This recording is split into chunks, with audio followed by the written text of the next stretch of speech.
तो दोस्तों हम लोगों ने माउंटेन रेंजेस को अच्छे से पढ़ लिया है और अब वक्त है हम लोग प्लेट्यूज के बारे में जाने। तो प्लेट्यूज जो होते हैं ना वो फ्लैट अपलैंड होते हैं, मतलब माउंटेन्स को आपने देखा जो वो ट्रायंगुलर शेप में होते हैं, narrow summit broader base. Plateaus जो होता है वो ऊपर का पार्ट फ्लैट होता है विद एन एस्कार्पमेंट, मतलब इस तरीके से स्टीप स्लोप होता है। ठीक है, और भी जानते हैं। तो माउंटेन्स और प्लेट्यूज में जो बेसिक डिफरेंस है ना, जो माउंटेन हाईलैंड एरिया होता है, प्लेट्यूज होता है वो एलिवेटेड एरिया होता है, जैसे थोड़ा सा जमीन से उठा हुआ पार्ट हो गया। और माउंटेन जो है वो इस तरीके से हाईलैंड एरिया होता है विद 600 मीटर प्लस हाइट। और ये जो है प्लेट्यू होने के लिए 300 मीटर का सराउंडिंग एरिया से ऊपर होना चाहिए ये। ठीक है। और it has folds and small summit, जैसा कि आप देख सकते हैं, नैरो समिट ब्रॉडर बेस इस तरीके से होता है। और आपको प्लेट्यूज में इस तरीके से आप देखिए ब्रॉड समिट है। ठीक है, और टेबल टॉप स्ट्रक्चर है इस तरीके से। इस तरीके से प्लेट्यूज होते हैं। फॉर्मेशन कैसे होता है, क्या होता है प्लेट्यूज? देखो दोस्तों, फॉर्मेशन इसके वॉल्केनिज्म के मेथड से भी हो सकते हैं, क्रिस्टल शॉर्टनिंग के मेथड से हो सकते हैं, थर्मल एक्सपेंशन की मदद से भी हो सकते हैं। वॉल्केनिज्म की बात करें तो इसका एपिक एग्जांपल है डेक्कन ट्रैप। जब हम लोगों ने माउंटेन रेंजेस की पढ़ाई जब हम लोग पढ़ रहे थे, तो हम लोगों ने देखा था जो किस तरीके से हमारा भारत पहले जो गोंडवाना लैंड का पार्ट हुआ करता था, वो किस तरीके से अपनी नॉर्थवर्ड जर्नी शुरू करता है और इंडियन प्लेट जाके यूरेशियन प्लेट से टकराती है और हिमालय का फॉर्मेशन होता है। इसी दौरान, इसी जर्नी के दौरान, जब गोंडवाना लैंड से अब हमारा भारत बढ़ता है नॉर्थवर्ड की ओर, तो वो वॉल्केनिक आर्क्स से गुजरता है रियूनियन आइलैंड के पास से, मतलब रियूनियन हॉटस्पॉट्स जो हैं वहां से ये गुजरता है। और ये जो रियूनियन हॉटस्पॉट्स के जो वॉल्केनोज जो होते हैं, ये अपना लावा हमारे भारत के इस वाले रीजन में, यानी कि साउथ वेस्ट रीजन में, यहाँ पे एक तरीके से जमा हो जाता है और ये ठंडा हो जाता है। और इसे कहते हैं डेक्कन ट्रैप, और इस तरीके से प्लेट्यू का निर्माण होता है। ठीक है। दूसरा मेथड भी है जिसको क्रिस्टल शॉर्टनिंग कहते हैं, जो हिमालय के फॉर्मेशन में हम लोगों ने देखा था किस तरीके से, आप इमेज में देख सकते हो, जो कॉन्टिनेंट और कॉन्टिनेंट प्लेट टकराते हैं। तो कॉन्टिनेंट और कॉन्टिनेंट प्लेट टकराने से क्या होता है ना, जो एलिवेशन क्रिएट होता है और ये फोल्ड माउंटेन को जन्म देता है, जैसा कि आप देख रहे हैं। और जो एक प्लेट के ऊपर में जो दूसरा प्लेट चढ़ता है, ठीक है, जैसा कि आप देख रहे हो, जैसे अगर मान लो ये प्लेट है, इसके ऊपर से ये प्लेट है, कि ऊपर से अगर जो दूसरा प्लेट चढ़ेगा तो जो माउंटेन का शेप आएगा, तो यहाँ तो स्टीपर है, ये तो स्टीपर स्लोप क्रिएट करेगा। जो भारत की ओर जो है, इंडिया की ओर है, ये स्टीपर स्लोप है। और जो तिब्बत है, यहाँ पे एक तरीके से प्लेट्यू का निर्माण करता है ये। और ये यहाँ से हिमालय की चढ़ाई ना जेंटल है। ठीक है, जैसा कि आप यहाँ पे देख रहे हैं। तो इस तरीके से भी प्लेट्यू का निर्माण होता है जो आप यहाँ पे देख रहे हैं। तीसरा मेथड है जो थर्मल एक्सपेंशन का है, जो कि सिमिलर टू वॉल्केनिज्म है, लेकिन ये पूरी की तरह वॉल्केनिज्म में नहीं है। कोई भी फ्लैट सरफेस के नीचे अगर ये जो अपना लिथोस्फेयर है, अगर ये गर्म होता जाएगा, ठीक है, तो ये समझो जो लो रिलीफ से थोड़ा सा ऊपर उठ जाएगा। और थर्मल एक्सपेंशन के मेथड से भी प्लेट्यूज का निर्माण होता है, जो कि ईस्ट अफ्रीका वगैरह में देखने को मिला है। एक होते हैं डाइसेक्टेड प्लेट्यूज और एक होते हैं वॉल्केनिक प्लेट्यूज। क्या डिफरेंस है? आपने देखा, जब कॉन्टिनेंट और कॉन्टिनेंट दो प्लेट टकराते हैं, तो इस तरीके से मान लो एक प्लेट है, तो अच्छे से ड्रॉ करेंगे, इसके ऊपर में दूसरा प्लेट चढ़ गया, यही हुआ था ना। इस तरीके से प्लेट एक दूसरे पे चढ़ जाता है। ठीक है, तो इस तरीके से एक डाइसेक्टेड प्लेट्यूज का निर्माण होता है। ठीक है, जो हमारे यहाँ तिबेटन प्लेट्यू बना, हिमालय बना, साथ साथ में टिबेटन प्लेट्यू बना, इसको कहते हैं डाइसेक्टेड प्लेट्यू, जिसमें form by the upward movement of the earth crust, जैसा कि आप यहाँ पे देख रहे हैं। ठीक है, फिर एक होता है वॉल्केनिक प्लेट्यू, जो कि ड्रैगन ट्रैप उसका एग्जांपल है। उसमें क्या होता है ना, बहुत सारे वॉल्केनिक इरप्शंस होते हैं और वो जगह को भरते चले जाते हैं। जैसे वॉल्केनो है, अब ये यहाँ से मोल्टन लावा निकला, वो कूल हुआ, उस सराउंडिंग एरिया को ये ऊपर उठाता हुआ चला गया। तो ये हो गया वॉल्केनिक प्लेट्यू। तो यही दो टाइप है। तो दोस्तों अब हम लोग इंडियन पेनिनसुलर प्लेट्यू पढ़ेंगे। दोस्तों जब हम लोगों ने फिजियोग्राफी ऑफ इंडिया को डिस्कस किया था, तो हमने देखा था एक तो है हिमालय, उसके बाद बीच में प्लेन एरिया आता है जिसको द नॉर्दर्न प्लेन कहते हैं, और फिर आता है इंडियन पेनिनसुलर प्लेट्यू। तो इसमें हम लोग अब इंडियन पेनिनसुलर प्लेट्यू को डिस्कस करने वाले हैं। तो इसका जो कॉम्पोजिशन होता है वो old crystalline igneous and metamorphic rock से होता है। आपको पता होगा क्रिस्टलाइन जो स्टेट्स ऑफ मैटर जो होते हैं, सॉलिड, लिक्विड एंड गैस, तो सॉलिड का दो फॉर्म होता है, एक क्रिस्टलाइन फॉर्म होता है और एक एमॉर्फस फॉर्म होता है। और क्रिस्टलाइन फॉर्म जो होता है वो 3D स्ट्रक्चर में होता है, हार्ड होता है और 3D स्ट्रक्चर में होता है। तो क्रिस्टल वहीं से ये वर्ड आ रहा है, क्रिस्टलाइन, इग्नेस एंड मेटामॉर्फिक। और ये आपको, जैसा कि हम लोगों ने अभी डिस्कस किया, जो ये जो प्लेट्यूज हैं उसका जो लैंड मास है वो गोंडवाना लेवल के समय से है। और ज्योग्राफिक स्प्रेड की बात करें तो गुजरात से लेके महाराष्ट्र से लेके बिहार से लेके कर्नाटका से लेके आंध्र प्रदेश तक ये पूरा फैला हुआ है। और ब्लैक सॉइल एरिया जो है, जो डेक्कन ट्रैप है, ये वाला एरिया, इसको डेक्कन ट्रैप कहते हैं। हमने देखा जो किस तरीके से यहाँ पे जो रियूनियन आइलैंड के आसपास का जो रियूनियन हॉटस्पॉट था, वहाँ का जो वॉल्केनो है यहाँ पे अपना लावा डिपॉजिट करता है। और वही लावा जो इरोड होके सॉइल में जब कन्वर्ट होता है तो उसे ब्लैक सॉइल कहते हैं, हाईली फर्टाइल होता है स्पेशली फॉर द कॉटन। ठीक है। और इसका डिवीजन है ना, ये central highlands and Deccan plateau दो पार्ट में किया गया है पेनिनसुलर प्लेट्यू को पढ़ने के लिए। सेंट्रल, और इसको डिवाइड कौन कर रही है, तो नर्मदा रिवर। ठीक है। इसके ऊपर वाले पार्ट को हम लोग सेंट्रल हाईलैंड कहेंगे और नीचे वाले पार्ट को डेक्कन प्लेट्यू कहेंगे। ठीक है। डेक्कन प्लेट्यू का ही हिस्सा है डेक्कन ट्रैप। ठीक है। अब हम लोग सेंट्रल हाईलैंड देखते हैं। जैसा कि आपको यहाँ पे इमेज में दिख रहा होगा, ये सेंट्रल हाईलैंड है। ठीक है। जैसा कि हम लोगों ने ऑलरेडी देखा, जो the part of the peninsular plateau north of the Narmada river is known as central highland. तो जो डिमार्केशन है वो नर्मदा रिवर के द्वारा किया जाता है। मेजर रेंजेस की बात कर लेते हैं। तो अरावली रेंजेस, जो कि हम लोग ने माउंटेन रेंजेस में कवर किया, ये सारे माउंटेन रेंजेस हैं। ठीक है। प्लेट्यूज इसके साथ में डिस्कस होंगे। फिर Vindhya ranges, Satpura ranges are the part of the central highland plateau. ठीक है। फिर माइनर प्लेट्यूज की बात करते हैं। The central highland comprise of 4 minor plateaus. एक होता है मालवा प्लेट्यू। ठीक है। फिर आता है बुंदेलखंड प्लेट्यू, जो वेस्टर्न यूपी वगैरह सबका जो रीजन है। फिर बाघेलखंड, जो यहाँ पे है, ठीक बुंदेलखंड के सटे हुए है, मध्य प्रदेश और उत्तर प्रदेश का पार्ट है। फिर छोटा नागपुर प्लेट्यू, जो कि बिहार झारखंड के पास जो है, ये वाला जो एरिया है वो छोटा नागपुर प्लेट्यू आता है। हम लोग एक एक करके वैसे भी इसको डिस्कस करने वाले हैं। तो चलिए अब हम लोग बुंदेलखंड प्लेट्यू को देख लेते हैं। दोस्तों, बुंदेलखंड प्लेट्यू का लोकेशन ये रहा। और इस साइड में यमुना है, इस साइड में नर्मदा है, इधर विंध्या रेंज है। और मालवा प्लेट्यू यहाँ पे, जो कि हम लोग अभी देखेंगे। ठीक है। और केन, बेटवा और दसन रिवर है, इसी प्लेट्यू से होकर गुजरती है।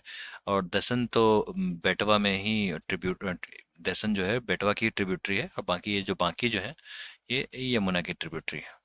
दोस्तों, फिर आता है बाघेलखंड प्लेट्यू। जब बाघेलखंड प्लेट्यू की बात करेंगे ना, तो ये eastern part of Madhya Pradesh में है, जैसा इसका लोकेशन आप यहाँ देख सकते हो। ठीक है। और ये black soil, red soil, yellow soil, यहाँ पे आपको तीनों देखने को मिलेंगे। और ये बाघेला जो राजपूत राजा हुआ करते थे ना, उनके नाम पे ये पड़ा है बाघेलखंड। ठीक है। और ये कैमूर रेंज को दो भागों में डिवाइड करता है। और ये लाइमस्टोन एंड सैंडस्टोन रॉक से बना हुआ है। आगे देखते हैं। अब आता है छोटा नागपुर प्लेट्यू। ये मिनरल रिच प्लेट्यू है, जैसा कि आप यहाँ पे लोकेशन इसका देख सकते हैं, जो कि झारखंड, बिहार, वेस्ट बंगाल, इन सब एरिया को कवर करता है ये। और मिनरल रिच है, कहने का मतलब यहाँ पे mica, iron ore, bauxite, copper, limestone है। और यहाँ पे कोल भी मिलता है। इसी कारण से क्या है ना, जो आयरन ओर तो मिलता ही मिलता है, कोल भी मिल जाता है। इसके कारण यहाँ पे कोल इंडस्ट्रीज वगैरह, सॉरी, स्टील बनाने वाली इंडस्ट्रीज वहाँ पे ज़्यादा है। जैसे कि जमशेदपुर में टाटा नगर वगैरह जो हो गया ना, वहाँ पे आप इसको समझ सकते हैं इन सब चीजों से। ठीक है। The Son river traverses the plateau entering the Ganga. Ganga में सोन जो जाती है ये इसी प्लेट्यू से होकर गुजरती है। और mainly composed of the Gondwana rocks, Gondwana rock से ही ये बना हुआ है। दोस्तों, अब आता है मारवाड़ प्लेट्यू या फिर मेवाड़ प्लेट्यू, जिसका लोकेशन आपको यहाँ है। ये ईस्ट ऑफ अरावलीज इसको कह सकते हैं आप। और यहाँ से बनास रिवर निकलती है, जिसकी जिसकी ट्रिब्यूटरी है बैराज रिवर, खारी रिवर। ठीक है। और बनास खुद यमुना रिवर की ट्रिब्यूटरी है, मतलब ये बनास जाके यमुना नदी में मिल जाती है यहाँ पे। ठीक है। और और इसके जो नॉर्थवर्ड में है वो चंबल रिवर चलती है। और 250 से लेके 500 मीटर अबव इसकी एलिवेशन है या फिर हाइट है, आप ऐसा कह सकते हैं। और ये सैंडस्टोन, शेल्स, लाइमस्टोन से बना हुआ है। कब की बात है, तो इंडियन पीरियड के समय से ये है। आगे देखते हैं। दोस्तों अब आता है मालवा प्लेट्यू। मालवा प्लेट्यू बड़ा ही इंटरेस्टिंग प्लेट्यू है, क्योंकि सबसे पहली बात ये वॉल्केनिक अपलैंड है। ठीक है, तो इसको आप दिमाग में रखना, क्योंकि जो इसका ओरिजिन जो है ये वॉल्केनिक ओरिजिन है। और दूसरी चीज बात ये, जो मालवा वहाँ के ट्राइब हुआ करते थे उनके बेसिस पे ये नाम पड़ा है मालवा प्लेट्यू। और एक ट्रायंगल फॉर्म करता है विंध्यन हिल से, नीचे में विंध्यन हिल से एक ट्रायंगल की तरफ ये फॉर्म होता है। और आपको ईस्ट में बुंदेलखंड है, यहाँ पे बुंदेलखंड है। और मध्य भारत पत्थर ऊपर में आ गया, और अरावली रेंज इस साइड में यहाँ पे पड़ता है। और दो ड्रेनेज सिस्टम को ये देखता है। पहला, ये जो इसके नीचे में जो रिफ्ट वैली है, यहाँ से नर्मदा और ताप्ती जाती है और ये वेस्ट में जाके गिरती है, यानी कि अरेबियन सी में जाके गिरती है।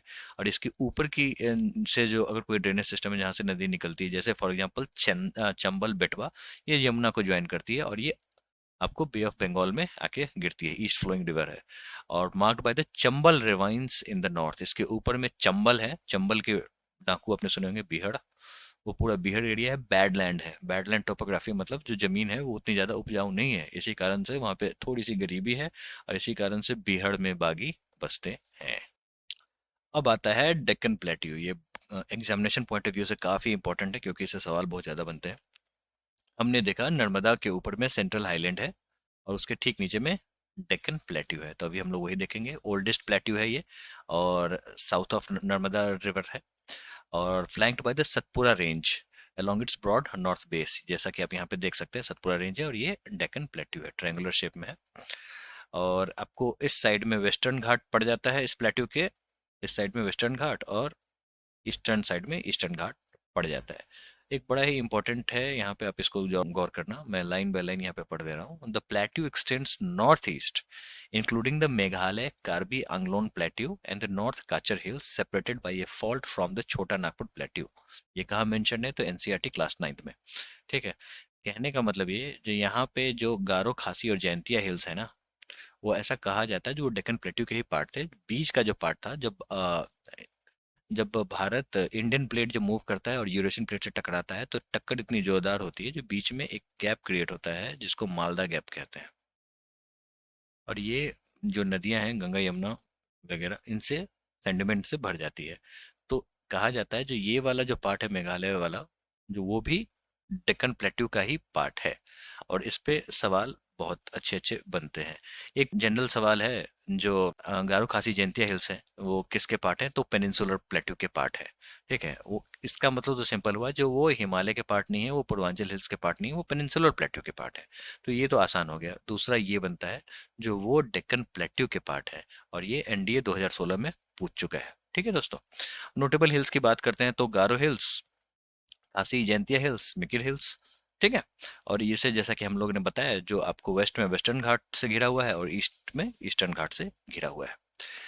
आते हैं मेघालय प्लेट्यू के बारे में भी जानते हैं। X tends eastward beyond the Rajmahal hills, जैसा इसका लोकेशन देख रहे हो आप। ठीक है, फॉर्मिंग मेघालय और द शिलोंग प्लेट्यू। शिलोंग वहाँ का सबसे ऊंचा एरिया है। The plateau is categorized into the Garo hills 900 metre, Khasi Jaintia hills 1500 metre, और मिकिर हिल्स 700 मीटर, जो कि हमने प्रीवियस स्लाइड में ही देख लिया था। Shillong 1961 metre stands as the highest point in the plateau, जो कि हम लोगों ने ऑलरेडी डिस्कस कर लिया। अब आते हैं कर्नाटका प्लेट्यू। कर्नाटका प्लेट्यू को मैसूर प्लेट्यू भी बुलाते हैं, और एवरेज एलिवेशन 600 टू 900 मीटर का है। और मुलायनगिरी इन सबा सुडान हिल्स, चिकमंगलूर डिस्ट्रिक्ट इसका पार्ट है। और जैसा कि आपको पता होगा, जो मुलायनगिरी माउंटेन जो है वो कर्नाटका का हाईएस्ट पीक है। और the plateau is divided into two part, Malnad, जो जो कि सदर्न पार्ट है, और ऊपर वाले पार्ट को मैदान कहते हैं। फिर आता है तेलंगाना प्लेट्यू। ये आर्कियन नीसिस बना हुआ है, ये रॉक होता है, मेटामॉर्फिक रॉक होता है। और आर्कियन मतलब सबसे पुराना वाला जो रॉक है ना, वो द पुराना सिस्टम के समय की बात हो रही है। Ranges from 500 to 600 metres, drained by 3 river system, Godavari, Krishna and Penneru, यहीं से क्रॉस करती है। The plateau is divided into ghats and peneplains. Peneplains क्या होता है? पेनेप्लेन्स वो होता है ना, जो प्लेट्यू इरोड, अगर मान लो ये प्लेट्यू की हाइट है, ये इरोड होते होते होते होते अब जमीन से थोड़ा ऊपर तक आ गया है, इसको पेनेप्लेन्स कहते हैं। रिवर्स के किनारे होते हैं और ज्यादातर इरोडेड होते हैं, पूरी तरह इरोडेड होते हैं, उसको पेनेप्लेन्स कहते हैं, representing the last stage of the deposition process. अब आता है दंडकारण्य प्लेट्यू। ये बड़ा ही इंपॉर्टेंट प्लेट्यू है। यहाँ पे आप देख सकते हैं, जब मैंने एक मूवी देखी थी न्यूटन, उसमें राजकुमार राव जाता है दंडकारण्य फॉरेस्ट में चुनाव कराने के लिए, तब से मुझे ये नाम अच्छे से याद हो गया। It covers Chhattisgarh, Orissa, Telangana and Andhra Pradesh. ठीक है, और जो बस्तर रीजन है वहीं पे है। ठीक है, तो ये हमने प्लेट्यूज ऑफ इंडिया को पढ़ लिया। हमने देखा बुंदेलखंड प्लेट्यू, हमने देखा मालवा प्लेट्यू, हमने डेक्कन प्लेट्यू को भी देखा, हमने कर्नाटका प्लेट्यू को देखा, हमने तेलंगाना प्लेट्यू देखा, हमने दंडकारण्य प्लेट्यू देखा, हमने बाघलखंड प्लेट्यू देखा, हमने छोटा नागपुर प्लेट्यू देखा, जो किस तरीके से ये मिनरल रिच प्लेट्यू है छोटा नागपुर प्लेट्यू, और यहाँ पे आयरन भी मिलता है, कोल भी मिलता है। यही कारण है जो यहाँ पे आयरन एंड कोल इंडस्ट्रीज जो है, जैसे स्टील बनाने वाले टाटा स्टील वगैरह, जमशेदपुर में लोकेटेड है। फिर हमने मेघालय प्लेट्यू भी देखा, जो किस तरीके से ये डेक्कन प्लेट्यू का पार्ट था। हमने ये भी देखा जो बीच में नर्मदा नदी बहती है, और वो सेंट्रल हाईलैंड, ऊपर वाले पार्ट को सेंट्रल हाईलैंड प्लेट कहते हैं, और नीचे वाले को डेक्कन प्लेट्यू कहते हैं। तो दोस्तों, अब हम लोग प्लेट्यूज ऑफ द वर्ल्ड को देखने वाले हैं, और ये काफ़ी इंपॉर्टेंट है। तो अब हम लोग एक एक करके विश्व के जितने भी प्लेट्यूज हैं उसको गौर करेंगे। ये फेमस प्लेट्यूज हैं जो आप यहाँ पे देख सकते हैं इमेज में। एक एक करके सभी को डील करते हैं, देखते हैं जो क्या खासियत है इनमें। तो शुरुआत करते हैं, कहाँ से करें? अपने यहाँ से करें। सबसे शुरुआत करते हैं टिबेटन प्लेट्यू से। इसको रूफ ऑफ द वर्ल्ड भी कहते हैं। ठीक है, और ये टिबेटन प्लेट्यू नहीं होता तो साइबेरिया की ठंडी हवाएं जो हैं वो सीधा हमारे भारत में घुस जाती और हम लोगों की कुल्फी जम जाती। ठीक है, तो एक तरीके से ये साइबेरिया से तो हम लोग को बचाता ही है। दूसरा चीज ये, जो मॉनसून की जो हवाएं हैं ना उसको मोड़ देता है और बारिश को हमारे साइड में ही होने देता है। तो टिबेटन प्लेट्यू हमारे लिए तो बहुत काम का है, और इसको रूफ ऑफ द वर्ल्ड भी कहते हैं, और हाईएस्ट प्लेट्यू है ये। फिर डेक्कन ट्रैप हम लोगों ने ऑलरेडी देखा। ठीक है, ये मैस्करीन है। ये सब आप समझो, जो यहाँ के जो प्लेट्यूज है ना वो पानी के अंदर में है। तो ये सबमरीन प्लेट्यू है, और यहीं पे है रियूनियन हॉटस्पॉट्स। ठीक है, यहाँ पे वॉल्केनो के चेन्स हैं, और इसी के ऊपर से भारत गुजरता है। और जो ये जो वॉल्केनोज हैं ये अपना लावा डिपॉजिट कर देता है यहाँ पे, और इससे क्रिएट होता है डेक्कन ट्रैप। ठीक है, ये रहा मेडागास्कर। ये प्लेट्यू नहीं है, ये मेडागास्कर है। इसके ठीक बगल में मैस्करीन है, जो कि मतलब पानी के अंदर में है, सबमरीन प्लेट्यू है। ये रहा किम्बरली, ये वॉल्केनिक प्लेट्यू है, आप यहाँ पे देख सकते हैं। और ये नॉर्दर्न ऑस्ट्रेलिया में है। लोएस, और ये चाइना में है। और लोएस एक तरीके का ये है ना, सैंड होता है ना उस तरीके से ये होता है, लेकिन ये थोड़ा सा फर्टाइल होता है, पहला चीज़ ये। और दूसरा से थोड़ा सा सैंड से सॉफ्ट होता है, उतना खुरदरा नहीं होता सैंड की तरह। लेकिन इसकी प्रॉपर्टीज वैसी सिमिलर ही होती है, और सैंड से थोड़ा हल्का होता है, और हवा के साथ ही उड़ता रहता है। और यहाँ पे पूरा का पूरा इलाका ही इससे कवर्ड है, जो कि चाइना में है। ठीक है दोस्तों, और ये हाईली इरोडेबल इन नेचर होता है। पॉटवार प्लेट्यू जो कि पाकिस्तान में है, आप इसको यहाँ पे देख सकते हैं। ये रहा एनाटोलियन प्लेट्यू, ये भी बड़ा इंपॉर्टेंट है। आप यहाँ पे इसको देख सकते हैं, यहाँ से दो नदियाँ निकलती हैं और एक सिविलाइजेशन का जन्म जन्म होता है। बताइए कौन कौन सी नदी निकलती है? टिग्रिस और यूफ्रेट्स, यहाँ पे आप देखिए बना हुआ है, टिग्रिस एंड यूफ्रेट्स। ठीक है, और यहाँ पे मेसोपोटामिया की जो सभ्यता है ना, यहीं से आई थी। और उसके बाद हम लोग देखते हैं अगर प्लेट्यू। अगर प्लेट्यू को हॉगर भी कहते हैं। फिर ये इथोपिया हो गया, और ये हॉर्न ऑफ अफ्रीका है, इसको जिबूती कहते हैं। ठीक है, ये इथोपिया हो गया। फिर कटांगा प्लेट्यू, यहाँ पे यहाँ से कॉपर बहुत ज़्यादा आता है, इसको आप दिमाग में रखना। फिर ये ईस्ट अफ्रीकन प्लेट्यू हो गया। और कौन सा बचा? स्पेनिश आइबेरियन प्लेट्यू, ये रहा। फिर मैसिव सेंटर और बर्वेरियन यहाँ पे है, जैसा कि आप यहाँ पे देख सकते हैं। बर्वेरियन जर्मनी में है। ठीक है, अब इधर आ जाओ, ये साउथ अमेरिका में माटो ग्रासो, ये मोटो लिखा हुआ है, इसको माटो है, ये माटो ग्रासो है। ये ब्राजील में है, रिच इन बायोडाइवर्सिटी, और सिग्निफिकेंट एग्रीकल्चर यहाँ पे होता है। फिर एल्टीप्लानो और पेटागोनियन प्लेट्यू जो है, ये एंडीज माउंटेन रेंज के साथ में ही है। और ये पेटागोनियन जो है वो ऐसा है ना, जो सेमी एरिड एरिया है, रैन शेडो डेजर्ट को क्रिएट करता है। एल्टीप्लानो जो है ये यहाँ पे, जैसे एल्टी नाम है ना, यहाँ पे टिन रिजर्व्स ज्यादा पाए जाते हैं। टिन, कटांगा में कॉपर, और एल्टीप्लानो में टिन रिजर्व्स ज्यादा पाए जाते हैं। ये है मैक्सिकन प्लेट्यू, जैसा कि आप यहाँ पे इमेज में देख सकते हैं। और यहाँ पे लार्जेस्ट सिल्वर माइन है। फिर ये रहा कोलोराडो, ये आप देख लो, यूएस में बहुत ही ज़्यादा एरिया कवर करता है, वेस्टर्न यूएसए में है, लार्जेस्ट इन अमेरिका है, ठीक है, और बीच से बहती है कोलोराडो रिवर। और ग्रैंड कैनियन, अगर आपने विंडोज 7 का वॉलपेपर देखा होगा तो आप समझ गए होंगे, एक मूवी भी आई थी जिसमें एक व्यक्ति का हाथ फंस जाता है ग्रैंड कैनियन में, ठीक है। ग्रैंड कैनियन कैनियन है, इस तरीके से शेप का है। फिर आता है कोलंबिया स्नेक प्लेट्यू, और ऊपर में कनाडा में है लॉरेंशियन शील्ड प्लेट्यू। तो ओवरऑल ये सारे प्लेट्यूज हैं, और जिसके बारे में डिस्क्रिप्शन आपको यहाँ मिल जाएगा, जिसके बारे में हम लोगों ने यहाँ पे अभी थोड़ी देर पहले डिस्कस किया है। आप आराम से हैंडआउट में पढ़ लेना। तो अब समय आ गया है PYQ का। अब हम लोग सवाल को देखते हैं, जो प्रीवियस ईयर क्वेश्चंस कैसे आते हैं प्लेट्यू से लेके। ये जो प्रीवियस ईयर क्वेश्चंस हैं, ये SSC, CGL, CHSL, MTS और RRB, NTPC, NDA वगैरह यहाँ से लिए गए हैं, ठीक है। तो देखते हैं किस तरीके से सवाल आते हैं। Which is the highest plateau in the world? आंख मूंद के आपको पता होगा, the right answer is Tibetan plateau, जैसा कि हम लोगों ने ऑलरेडी डिस्कस कर लिया है। The lava plateaus are rich in which kind of soil? The right answer is black soil. ये जो लावा जो निकलता है, बसाल्ट जिसको कहते हैं, बसाल्ट, इस यही इरोड होते होते ब्लैक सॉइल में कन्वर्ट होता है थ्रू टेम्परेचर एंड प्रेशर, टूटते टूटते थ्रू इरोजन।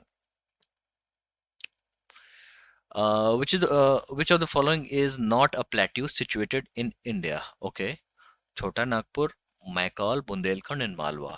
वैसे तो सभी भारत के ही पार्ट हैं, लेकिन बात हो रही है प्लेट्यू की।